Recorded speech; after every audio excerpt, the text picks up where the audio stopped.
আসসালামু আলাইকুম। Hello viewers, সবাই কেমন আছেন? আজকে আরেকটি নতুন ভিডিও নিয়ে চলে আসলাম। আর শুরুতেই দেখতে পাচ্ছেন এখানে কিছু আম টাইম ফুল আর হচ্ছে ক্যাকটাসের গাছ। আসলে এগুলি হচ্ছে রাইফের স্কুল থেকে, মানে ওর ফ্রেন্ডের মা দিয়েছে আমাকে।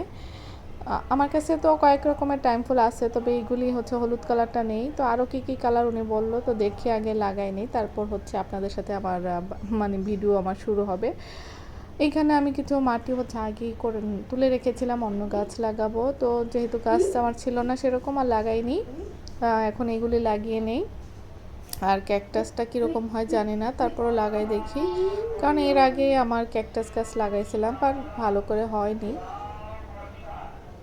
আর বাহিরে মাইকিং করতেছে, তো একটু আওয়াজটা আসলে হচ্ছে। আর আমার বাসা হচ্ছে রাস্তার একদম পাশে, তো এই কারণে সবসময়ই নয়েজ থাকে।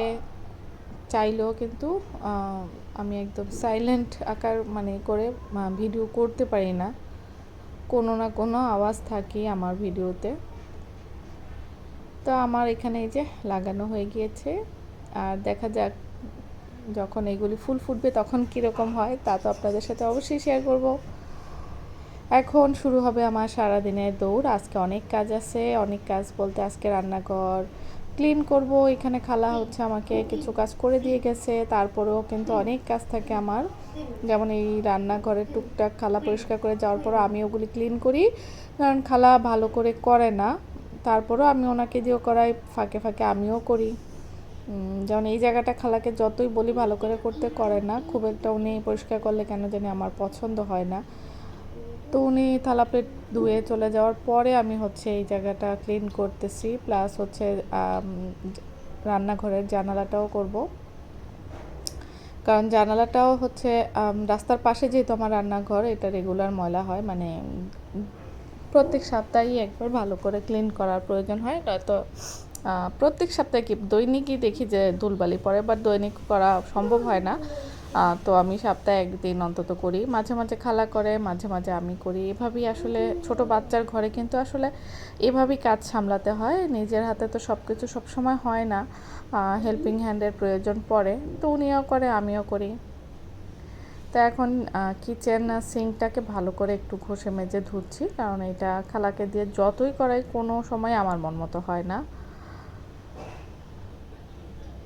তো এখন আমি পানি দিয়ে পরিষ্কার করে এখন একটা সফট একটা কাপড় নিয়ে ওইটা দিয়ে পানিটা ভালো করে মুছে দিব, নয়তো দাগ পড়ে যায়। আসলে কিচেন সিঙ্ক কিন্তু এইমাত্র আপনি পরিষ্কার করে গেলেন, তো এইমাত্রই আবার ভরে যায়। মানে সারাদিনই কিন্তু খাওয়া তো সারাদিনই চলে, তো থালা প্লেট তো নোংরা হয়ই। তো এই যে আমার কিচেন সিঙ্ক এরিয়াটা পরিষ্কার করা হয়ে গেছে।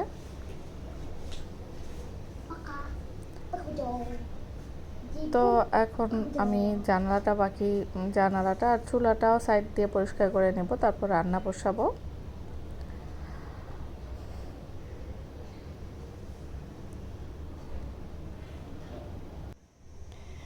কিচেন সিঙ্কটা না এরকম ঝকঝকে তকতকে দেখলেই অনেক ভালো লাগে।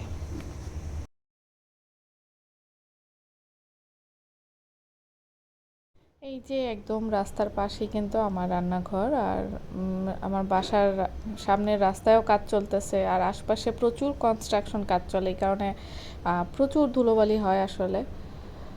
বাইরের পাশটা খালা কিন্তু কয়েকদিন পর পর মুছে দিয়ে যায়, তারপরও দেখেন কি একটা অবস্থা। যতই পরিষ্কার করি ততই মনে হয় আরও ময়লা পড়ে। রাস্তার পাশের বাসা হলে সুবিধাও আছে, আর এই যে এইরকম অসুবিধাও আছে। তারপর এখন আমি রান্না বসাই দিলাম। রান্না করব আজকে শীতল দিয়ে লতি রান্না, আর এটা আমার খুব পছন্দের। আরও কিছু টুকটাক রান্না করেছি, ওইগুলি আর ভিডিও করিনি, কারণ সব ভিডিও করে তো আর ভালো লাগে না। আর লতি দিয়ে শীতল সবারই পছন্দের, তাই এইটাই একটু ভিডিও করলাম। আমার এটা খুব পছন্দের একটা খাবার। তো মশলাকে ভালো করে কষাই নিচ্ছি, এখন লতি দিয়ে দিব। আর বলে নিচ্ছি যে আজকে আমার ভিডিওটা যারা যারা দেখছেন সবাইকে জানাই অনেক অনেক অনেক অনেক ধন্যবাদ। আর যারা আমার ভিডিও রেগুলার দেখেন এবং প্রথম থেকে আমার সাথে আমার চ্যানেলের সাথে যুক্ত আছেন, তাদেরকে তো অনেক অনেক অনেক অনেক ভালোবাসা। আর যারা নতুন যুক্ত হচ্ছেন, আপনাদেরকেও জানাই অনেক অনেক ভালোবাসা। যখন ভয়েস ওভার দিচ্ছি তখন পাশেই রাইফ, তো রাইফের তো সারাদিনে এটা ওইটা বায়না আছেই। তো আমি ভিডিওর একদম শেষ প্রান্তে, মামি আজকের মতো আমি এখানেই বিদায় নিচ্ছি। সবাই ভালো থাকুন, মামি সুস্থ থাকুন, আর অবশ্যই আমার নেক্সট ভিডিও দেখার অপেক্ষায় থাকবেন। ততক্ষণ পর্যন্ত আল্লাহ হাফেজ। মামি